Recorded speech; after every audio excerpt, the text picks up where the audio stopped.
John Ramdeen and Robin Black, certainly no shortage of news today, all centering around the UFC's light heavyweight division. We have a vacancy at the light heavyweight division.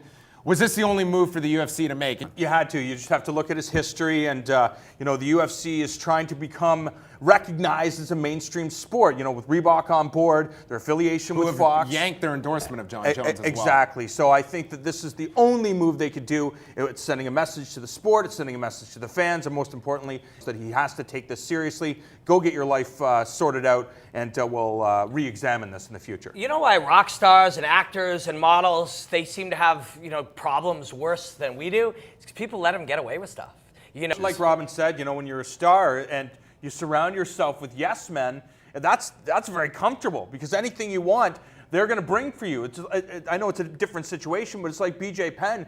It's very difficult to get a guy motivated to train. Meanwhile, you're going to be facing George St. Pierre and the best guys in the world. But when you're the king of your camp and nobody's listening, nobody's going to give you the truth. Exactly, you're the best. You're the best. So you can understand it's a comfortable situation. So when you look at the culture of MMA and the people that are at the after parties and stuff like that, this is not an isolated incident. Yeah. John Jones isn't the only guy that's doing this stuff, unfortunately. But what I'm saying is, because he's such a big star, right. He's the only one who can get away with it much further. So some guy on the undercard wins, goes on a bender for 3 days, goes home, has to pay his bills and do his normal life and get back to work, train, and live like a professional fighter. This guy not only could get away with stuff, he still beat every single person. He was better than everybody, even when partying and only training for 6 weeks for a fight. Nobody does that at the high levels, never mind championship levels. Shocking. And you hope for this guy, for just his own well-being. Like, I could really care less about the fighting aspect of it. From this guy is just a human being.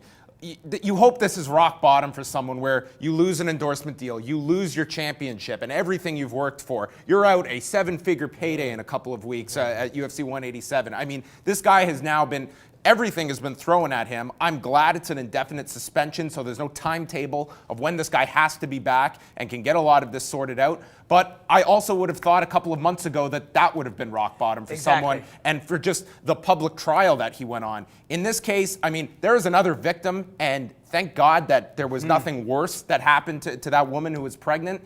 That to me is even bigger than all of this, is the fact of how close this could have been to being an even worse story. Yes, very true. One of three things will happen now, whether or not this is a rock bottom. Either he will go, oh my God, I've almost lost everything, I got to get it together, do whatever that entails for him. Whether that's seeing some mentoring of people to take responsibilities for your choices and lay out the kind of life you want to have for yourself. That's one.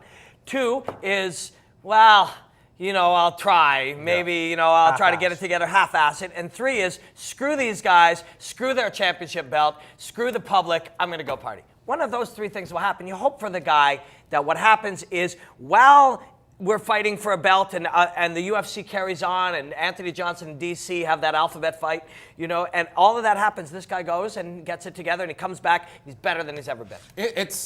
It's been said by guys in his camp that there are people around this guy, and that's not to skirt any responsibility off of. I think this man needs to change his life. There is poison around this man, and look at there are real ramifications. It's not, he can function here. There are real losses here, and there was a potential tragedy in all of this. He needs to eliminate that poison from around him, and you hope that something like this is that wake-up call.